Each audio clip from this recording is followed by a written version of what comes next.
Assalamu alaikum wa rahmatullahi ta'ala wa barakatu. Ina ma dukkanin al'ummar duniya barka da wannan lokaci. Da fatan kowa yana cikin ƙoshin lafiya. Ubangiji Allah ya sada mu da alkhairan da ke cikin wannan rana, sharrinta kuma Allah ya tsare mu baki ɗaya amin. Ni ne dai naku a kullum wanda kuka fi sani da Yusuf Kwacha, wanda yake ci gaba da gabatar muku da wannan sabon littafin nan namu mai suna Duniyar Sarauta. Ku ci gaba da biyo mu, ku danna mana subscribing, ku danna mana like da comment da alamar ƙararrawa a cikin wannan gidan TV namu mai albarka, wato Hausawa One TV, domin hakan shi ke ƙara ba mu ƙwarin gwiwar ci gaba da kawo muku sababbin littattafanmu a koda yaushe. Bismillahirrahmanirrahim. Duk dagiya da ƙarfin zuciya irin ta Fulani Umaima sai da hawaye ya fito mata. Bamaguci ya tsaya yana kallonta haɗe da jinjina kai. Yau shekara ta 5 kenan a cikin masarautar nan, ko ɓatan wata ban taɓa yi ba. Tun Fulani babba na da goyon fari takawa ya auro ni. Bamaguci, kana so na ƙara rayuwata cikin ƙasƙanci ne da rashin mamora? Girgiza kai yayi ya sauke ajiyar zuciya. Wa ya ce miki ba za ki haihu ba? Fulani ta zuba masa idanuwa, zuciyar tana bugawa. Yanzu haka kina ɗauke da juna biyu na tsawon makonni 3 kamar a mafarki. Haka ta ji kalaman Bamaguci na ratsa mata magajiyar sautinta. Ki yi imani da ni Umaima, matuƙar ina numfashi ba za ki tozarta ba. Sanyi ta ji har cikin ranta. Da kai na dogara Bamaguci, na yi imani da kai. Tunda baka kunyata mahaifiyata ba, na tabbatar ba za ka tozarta ni ba. Ta yi magana a raunane. Wata ƙatuwar kunama ya ɗauko da hannunsa ya ce, ba ni hannunki.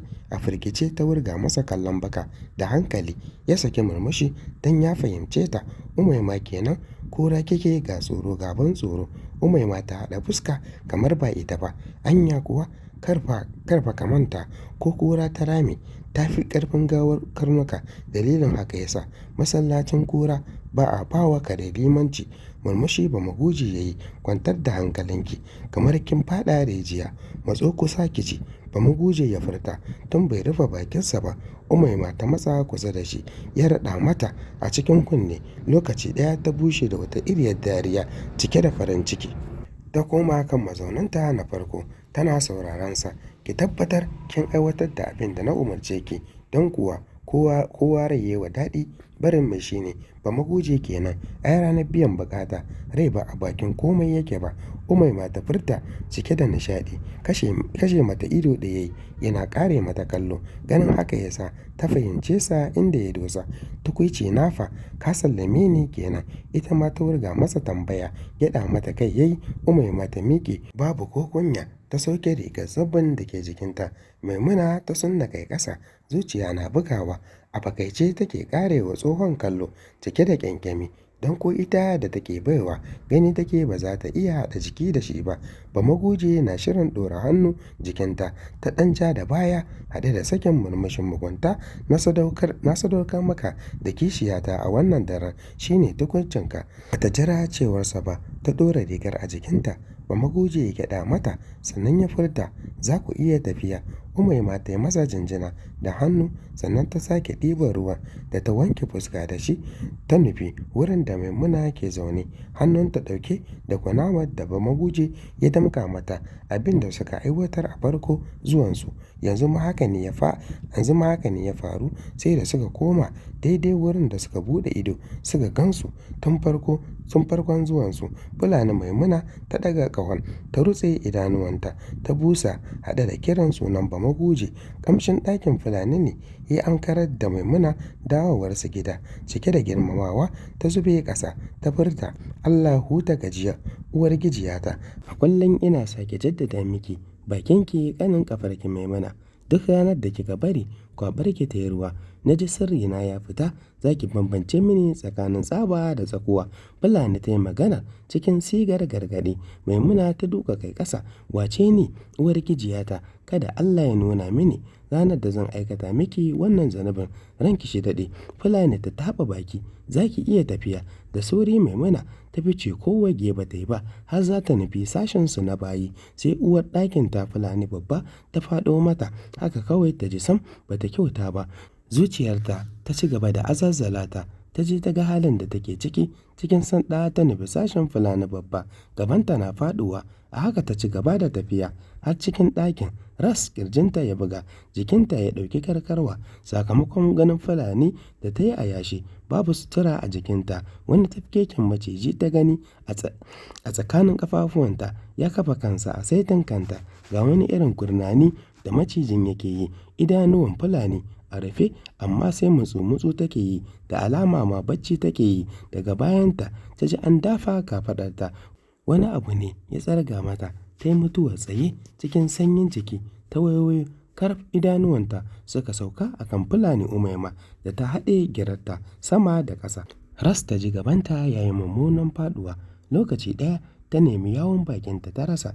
Cikin firgici ta buɗe baki za ta yi magana. Fulani Umaima ta katse ta.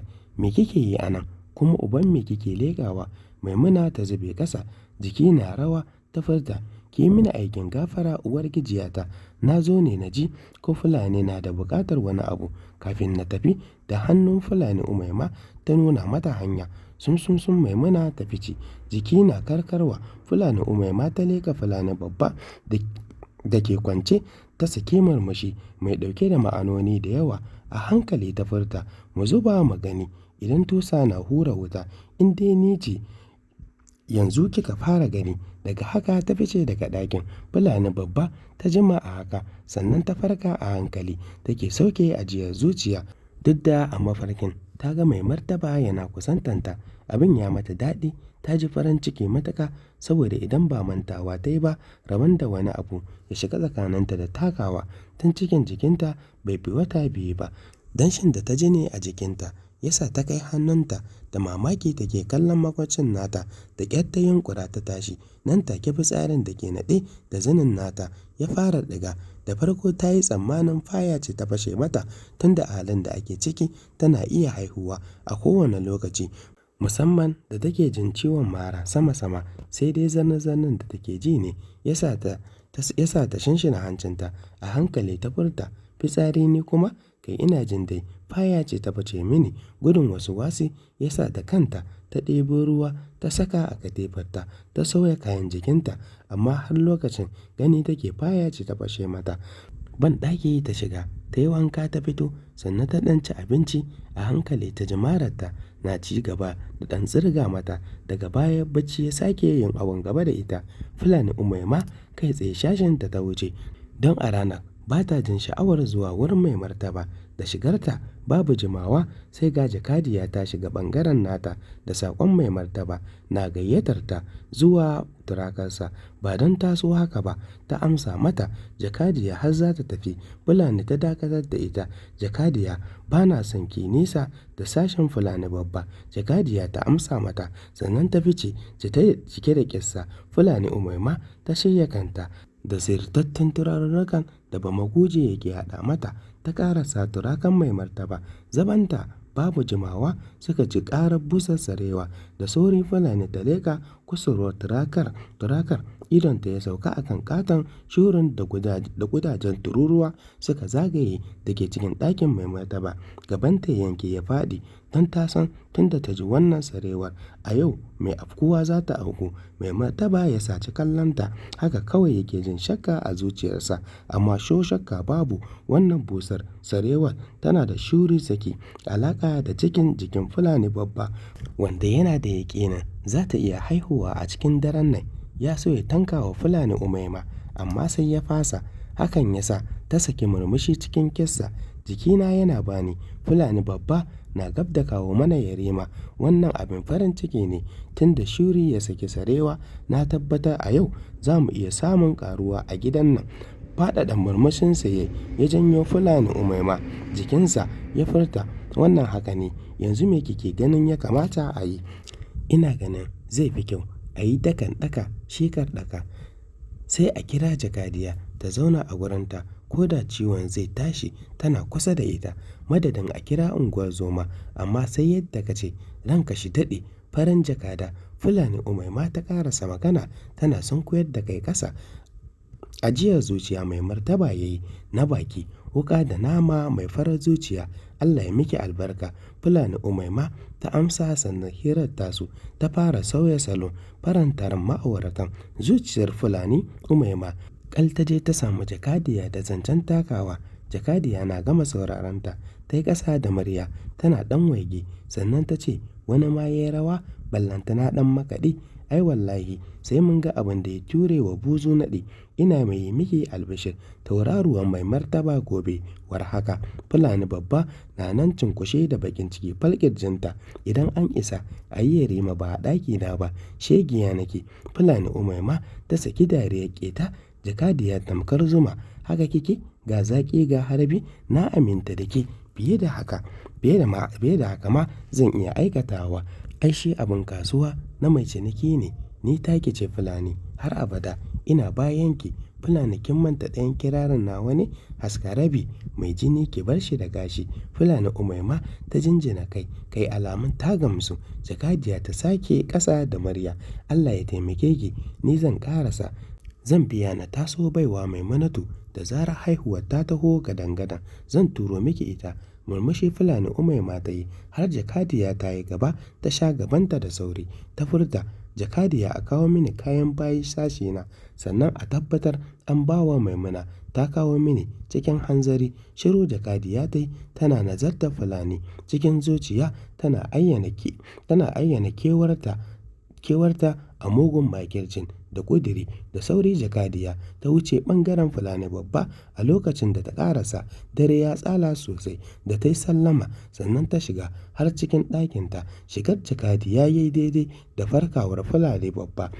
Ƙarasawa ta yi gabanta ta ce, Allah ya taimake ki uwar ɗakina, ya ƙara wa Fulani lafiya. Yanzu haka mai martaba ne ya turo ni akan na kwana da ke saboda yanayin da kike ciki, domin tuni shuri ya saki sarewa. Murmushi Fulani ta yi don ko ba komai ta ji daɗin yadda takawa ya ba ta kulawa. Hannu ta miƙa wa jakadiya alamar ta taimaka mata. Wani abu ta ji ya tsira wa mararta haɗe da bayanta. Cije baki ta yi jin ciwon na ƙara tsanani gadan-gadan. A haka ta miƙe ta ƙara sabon ɗaki da ƙyar don ta gyara jikinta. A lokacin da ta tashi ta sake lura da fitsarin da ya jiƙe makwancinta sharkaf. Na wannan lokacin har ya fi na baya yawa da wari. Fulani na dawowa kafin ta shiga ɗakin ta ci karo da wata mata baƙiƙirin a tsaye a dokin ƙofa. Hannu ta miƙa mata cikin wata irin murya ta furta, ba na cikin jikinki. Da mamaki Fulani ke kallonta har lokacin ciwon na cinta. Wace ce ke? Me yasa zan baki cikin jikina? Tana rufe baki ta ga matar ta miƙa hannuwanta masu ɗauke da wasu irin baƙaƙen faratuna da zakakuran yatsu. Ta miƙa hannu da niyyar shafa cikin Fulani. Da sauri ta ja da baya haɗe da furta, a'udhu billahi, inna lillahi. Da gudu daga matar ta shige cikin shashin nata. Wata uwar ƙara ta ƙwalla. Nan take sai ga jakadiya ta nufo gurin da gudu, jiki na karkarwa. Fulani ta ce, jakadiya ba ki ganta ba? Jakadiya ta waiga hagu da dama ta ce, wa kenan? Ranki shi daɗe.